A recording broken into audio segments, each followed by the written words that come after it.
तीनोटी परस्पर मौलिक संख्यार गुणफल 105 ताहले संख्या तीनोटी केते आमे स्थिर करिबा।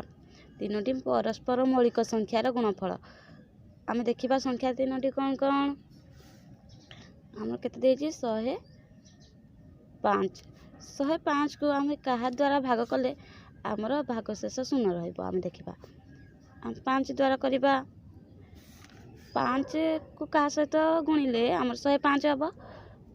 5 गुणन 21 21 पंचा 21 पंचा 105 ताले आमर केते हला 21 21 हला 21 आमर शेष हो गला कि नहीं। आमर एबे 21 देखिबा केउ पणिकारे 21 अछि 3 आम 3 को नबा सबुठारु सानो संख्या को नहीं करिवा आमे 3 3 7 21 3 7 21 ताहले आमर संख्या तीनोटी कौन से कौन पचाची तीनोटी परस्पर मौलिक संख्यार गुणफल 105 संख्या तीनोटी स्थिर करिवा ताहले आमर संख्या तीनोटी कौन कौन 5 3 और 7 आमर संख्या तीनोटी होची 5 3 7। आमे 12 नंबर प्रश्नटीर उत्तर करिबा 48 पिजुली और 40 कमला 48 पिजुली और 40 कमला को अति बेसी रे केते जण पिलांक मध्य रे बंटा जाय परिबो। प्रत्येक पिला सर्वाधिक केतोटी फल पाई परिबे। आमे बे यार उत्तर करिबा हमर से ग साग प्रणाली रे देछि करिया पई ते ऊपर आमे सही बड़ी बाहर करिबा। प्रथम हम 48 लिखिबा तापरे 40 देखिबा 40 और 48 केउ संख्या द्वारा विभाज्य। आमर छोट संख्या कौन आमे कौ संख्या प्रथम न 2 2 रे नै गला आमर 40 और 48 भाग होई जिवो। देखिबा 48 केते दुगुण 48 24 गुणन 2 समान 48 24 दुगुण 48 ताला आमे 24 लिखि दबा 40 हम जानि छे 20 गुणन 2 20 दुगुण 40 40 हमें रे 20 बोली लिखि दबा बाहर गला हमर संख्या दुईटी। एबे 20 आ 24 आ 20 को हमें भी भाग करिबा जेते पर्यंत हमर भाग शेष सानो संख्या न बाहरी छे 2 हम जानि छे 12 दुगुण 24 2 10 20 बाहर गला 12 और 10 या पर आमे देखिबा 12 6 12 और 10 भी मध्य भाग हबा 2 द्वारा 2 12 2 पंचा 10 एबे हमर सानो संख्या दुईटी बाहरी गला। एबे आमे तार ग सागु बाहर करिबा हम कोन करिबा 2 गुणन 2 जेतकी हमर ग सागु बाहरला जहा द्वारा भाग होला ताको आमे गुणी दबा 2 गुणन 2 समान केते 2 दुगुण 4 4 दुगुण 8 ताले हमर संख्या केते बाहरला 8 पिला संख्या हमर केते पिला संख्या हमर 8 होछ हमर पिला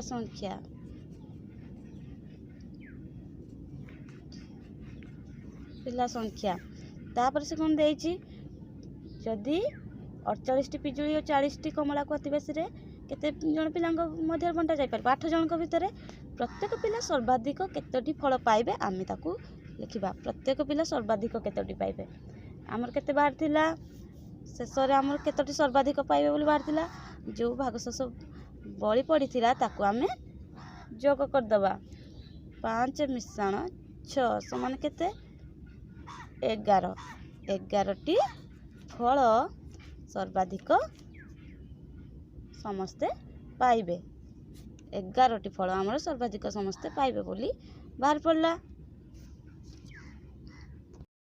सही परी आमे 13 नंबर प्रश्नटीर उत्तर करिबा।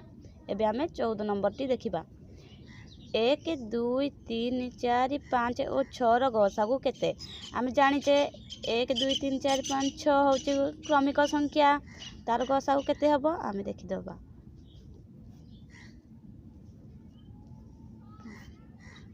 6 हे गला यार गसागु जदी आमे बाहर करिबा ताले कोन हबो आमे जानि छे दुईटी क्रमिक संख्यार ଗସାଗୁ ହେଉଛି 1। ଯେତୋଟି କ୍ରମିକ ସଂଖ୍ୟା ଅଧିକ ଥାଉ ମଧ୍ୟ ତାର ଗସାଗୁ ହେଉଛି 1। ଦେଖ ଏବେ ଆମେ ପ୍ରମାଣ କରିଦେବା। 1 କେ 1, 1 ଦୁଗୁଣେ 2, 1 ତିରି 3, 1 ଚଉ 4, 1 ପଞ୍ଚା 5, 1 ଶୋ 6। ଦେଖିଲ ଆମର କେତେ ବାହାରି ପଡ଼ିଲା? ଆମର ସଂଖ୍ୟାଟି ଗସାଗୁ କେତେ? ଗସାଗୁ 1। ତେଣୁ ଅତଏବ ଗସାଗୁ କ୍ରମିକ ସଂଖ୍ୟାର ଗସାଗୁ 1 ବାହାରିଲା। ଏବେ ଆମେ ଆଉ ଗୋଟିଏ ପ୍ରଣାଳୀରେ ଗସାଗୁ ନିର୍ଣ୍ଣୟ କରିବା। ଏଠାରେ ଆମର ଭାଜକ 24 ଭାଜ୍ୟ 50 ଅଛି। ଆମେ ଏହାକୁ କିପରି କରିବା? ଆମେ ଲେଖିଦେଲେ 24 ଦୁଗୁଣେ 48। 24 ଦୁଗୁଣେ 48। 24 ତିରି ବହୁତ ବଡ଼ ହେଇଯିବ, ତେଣୁକରି 24 ଦୁଗୁଣେ 48 ସଂଖ୍ୟାଟି ଆମେ ନେଲେ 48। ଆମେ ଏବେ ଏହାକୁ ବିୟୋଗ କରିଦେବା। 0 ରୁ 8 ଯିବ କି? ଯିବନି। 1 10 ଆଣିଲେ କେତେ ହେଲା? 10। 10 ରୁ 8 ଗଲେ 2। 50 ରୁ 48 ଗଲେ ବି ଆମେ 2 ବୋଲି ଜାଣିଛେ। ଲେଖିଦେଲେ ଆମେ, ଆମର 2 ବାହାରି ପଡ଼ିଲା। ଏବେ ଆମେ କ'ଣ କରିବା? ଏଇ 2 ଦ୍ୱାରା ଆମେ 24କୁ ଭାଗ କରିବା। 24ରେ 2କୁ ଭାଗ କରିବା। 24କୁ ଲେଖିଦେଲେ ଆମର 24 କେତେ ଅଛି? ଭାଜକ। ସେଇ ଭାଜକକୁ ଭାଗଶେଷ ଦ୍ୱାରା ଆମେ ପୁଣି ଥରେ ହରିଦେବା। 2 ଆମେ ଦେଖିବା ଗୋଟିକିଆ ନେବା। ଆମେ ଗୋଟିକିଆ କରିବା। ଏମିତିରେ ତ ପଡ଼ିଯିବ 12 ଦୁଗୁଣେ 24, କିନ୍ତୁ ଆମେ ଗୋଟିକିଆ ନେବା। 2 କେ 2 ଆମେ 4 ତଳେ 2 ଲେଖିବା। କିନ୍ତୁ ଆମେ ବିୟୋଗ କଲା ବେଳକୁ 2 ରୁ 2 କରିବା, କିନ୍ତୁ ଆମେ 4 ତଳେ 2କୁ ଲେଖିବା। 2 ରୁ 2 ଗଲେ 0। 0 ବାମ ପଟେ ରହିବନି। ଆମେ ଏବେ 4କୁ ଓହ୍ଲେଇଦେବା। 4 ଅଛି। 2 ଦୁଗୁଣେ 4। ଏବେ ହେଲା 4। 4 ରୁ 4 ଗଲେ 0। ଏହି ପ୍ରଣାଳୀରେ ଆମେ ଆଉ ଗୋଟିଏ ଅଙ୍କ ମଧ୍ୟ କରିବା।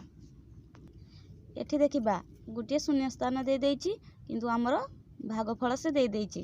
ଆମେ ଏଥିରେ ଯେକୌଣସି ସଂଖ୍ୟା ପକେଇକି ତାକୁ ଏପରି କରିବା ଯେମିତି ଭାଗଶେଷ ଆମର 0 ବାହାରିବ। ଆମେ ନେଇଯିବା ଆମର ଭାଜକ କେତେ? ଭାଜକ ନେଇଯିବା ଆମେ 32। 32 ନେଇଗଲେ ଆମେ ଗୋଟିଏ ସଂଖ୍ୟା ନେବା 56 ନେଇଯିବା। 56 ନେଲେ ଆମେ କରିଦେବା 32 କେ 32। 32 କେ 32। 6 ରୁ 2 ଗଲେ କେତେ? 6 ରୁ 2 ଗଲେ 4। 5 ରୁ 3 ଗଲେ 2। ଆମର କେତେ ବାହାରିଲା ଭାଗଶେଷ? 24। 24 ଦ୍ୱାରା ଆମେ କାହାକୁ ଭାଗ କରିବେ? ଆମେ ପୂର୍ବରୁ ଜାଣିଛେ ଯେଉଁ ଭାଗଶେଷ ବାହାରିଲା ତା ଦ୍ୱାରା ଆମେ ଯେତିକି ଭାଜକ ଥିବ ତାକୁ ହରିବା। ଆମର ଭାଜକ କେତେ ଅଛି? 32। ଆମେ 32 ଲେଖିଦେବା। ତାପରେ ହେଇଗଲା ଆମର ସଂଖ୍ୟାଟି କେତେ? 24। ଆମର ଭାଜକ ଏବେ 24, ଭାଜ୍ୟ ହେଲା 32। ଆମ ଭାଗଫଳ ସେ ଆଗରୁ ଦେଇଦେଇଥିଲା 1 ବୋଲି। ଆମେ ତାହେଲେ କରିବା 24 କେ 24। 2 ରୁ 4 ଯିବ? ଯିବନି। 1 10 ଆଣିଲେ ହେଲା 12। 12 ରୁ 4 ଗଲେ 8। ଏଠି ରହିଲା 2। 2 ରୁ 2 ଗଲେ 0। ଏହାପରେ ଆମର ଦେଇଦେଇଛି ସେ।